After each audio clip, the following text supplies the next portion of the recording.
ऐसा है कि आलम पाना और ना सुल्तान जाएंगे, जन्नत में साहिब ईमान जाएंगे।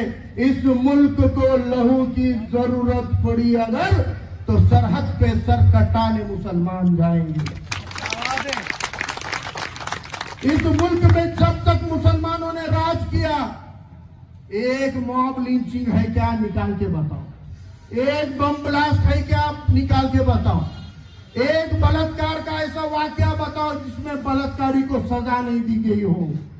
यहाँ पे तो बलात्कारी के हक में जुलूस निकल रहा, बलात्कारी को छोड़ो बोल के जुलूस निकल रहा। मेरे पिछड़े भाइयों को भी मैं कहना चाह रहा हूँ कि बड़ा अच्छा शब्द है, इलेक्शन आए बात हम सब हिंदू हो जाते और बलात्कार होए बात वो दलित बिटिया बन जाती, वो दलित की बेटी हो जाती, हिंदू की बेटी नहीं रहती। ये हकीकत को भी समझना पड़ेगा। तमाम पिछड़ों को एकजुट होना पड़ेगा और अपने हक और इंसाफ के लिए लड़ना पड़ेगा। किसी शायर की, मेरी नहीं है, अंतमल भाई के जैसे किसी होनहार शायर की चंद लाइनें हैं कि हवेली झोपड़ी सबका मुकद्दर टूट जाएगा, हवेली झोपड़ी सबका मुकद्दर टूट जाएगा, अगर ये साथ हिंदू दलित मुसलमान का टूट जाएगा।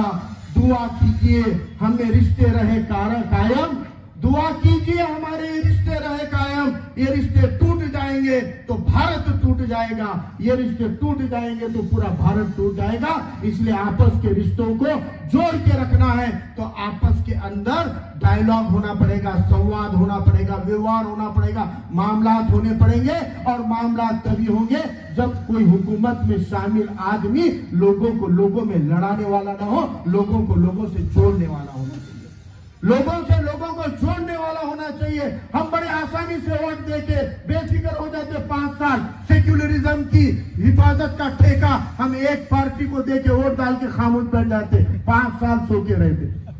इंसाफ करने का ठेका एक बार वोट डाल के 5 साल सो के रहते, और जब मजलूम बनते, जब जुल्म के शिकार बनते, फिर तब उनके दरवाजे पे नहीं जाते। मेरे पास नांदेड़ के कुछ नौजवान आए, फारूक भाई बोले आरक्षण का मोर्चा निकालने का है, आरक्षण के लिए और एक बार कमेटी बनाने की है। तो मैं उनको बोला कि भाई आरक्षण का मोर्चा निकालना है तो मंगना किसको है? सरकार को। सरकार में कौन है? कांग्रेस राष्ट्रवादी है, अशोक चौहान साहब। उन्होंने तो फटू क्या बोले, वो कंगना का केस चल रहा है, क्या मुस्लिम आरक्षण लेके बैठे बोले। अरे भाई कंगना इतनी इंपॉर्टेंट है क्या? मुसलमानों की पसंदगी है।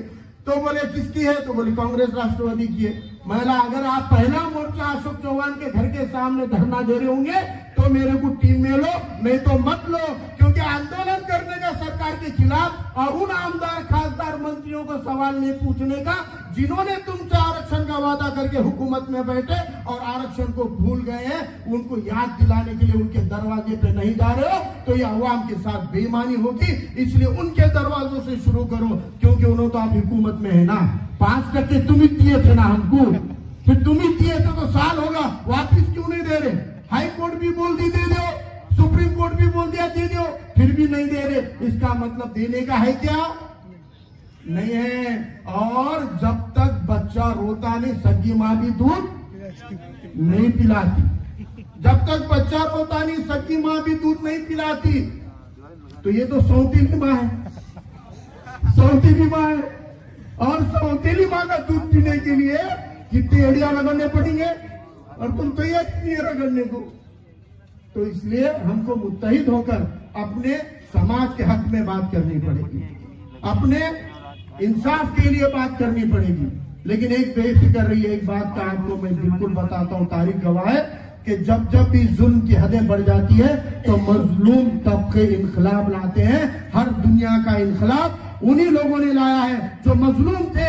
मैं याद दिला दूं मुसलमान नौजवानों को कि जब अरब के अंदर पिछड़े तबकों के ऊपर कुरैश का जुल्म बढ़ा था, मक्का के मालिकों का जुल्म बढ़ गया था, तब आप सल्लल्लाहु अलैहि वसल्लम ने, सहाबियों ने उन मजलूम तबकों को कहा आप जुल्म क्यों सहते हो? उन्होंने कहा लड़ने की हम में कुव्वत नहीं है। तब आप सल्लल्लाहु अलैहि वसल्लम ने कहा कि कुव्वत हम देंगे, लड़ने के लिए तैयार हो जाओ। मजलूमों की लड़ाई का आगाज किया गया और उसी लड़ाई का इख्तिताम कहां पर हुआ? तो फतेह मक्का में हुआ। शोएब भाई फतेह मक्का के खिलाफ लड़ाई शुरू नहीं की गई थी, मजलूमों के हक में लड़ाई लड़ना शुरू किया गया था और वो लड़ाई का इख्तिताम फतेह मक्का हुआ है। इसलिए मैं मुसलमान नौजवानों से कहता हूं कि आपके शहर का, आपके गांव का जो भी दलित पिछड़ा भाई है, जो भी मजलूम है, जिस पे जुल्म होता है, उस मजलूम के साथ खड़े हो जाओ। ये हमारा दीनी फर्ज है और उसके साथ आप खड़े रहकर उसके हक की लड़ाई लड़ो।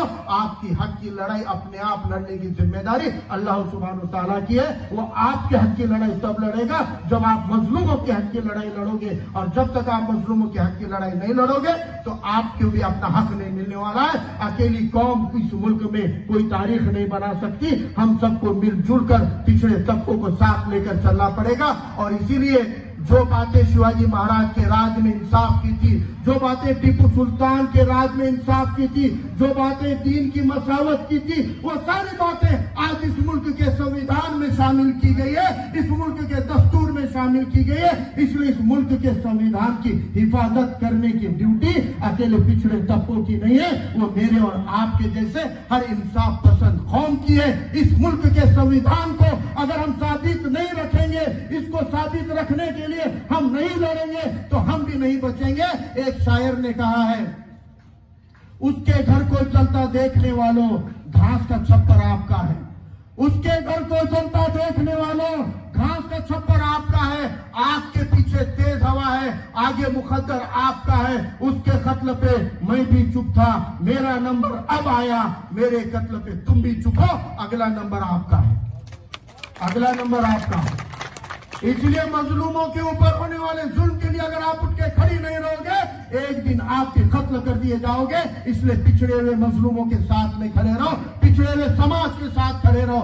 जब तक ये पिछड़े और मुसलमानों का इत्तेहाद नहीं होगा, ना तो तारीख में कुछ हुआ है, ना माजी में कुछ होगा। इसकी बेहतरीन मिसाल औरंगाबाद में है कि पिछड़े तबके एक हो गए और 125 करोड़ मुसलमानों का एक नुमाइंदा पार्लियामेंट में गया, जबकि आप लोगों ने देवसरकर साहब पिछले 5 टर्म से एक भी मुसलमान को लोकसभा में जानित नहीं दिए थे, जानित नहीं दिए थे।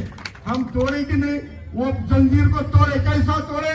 पिछड़े और मुसलमान एक हो गए। जब तक हम पिछड़े हुए मजलूम एक नहीं होंगे, इस जमहूरियत में भी आपके साथ इंसाफ नहीं होगा।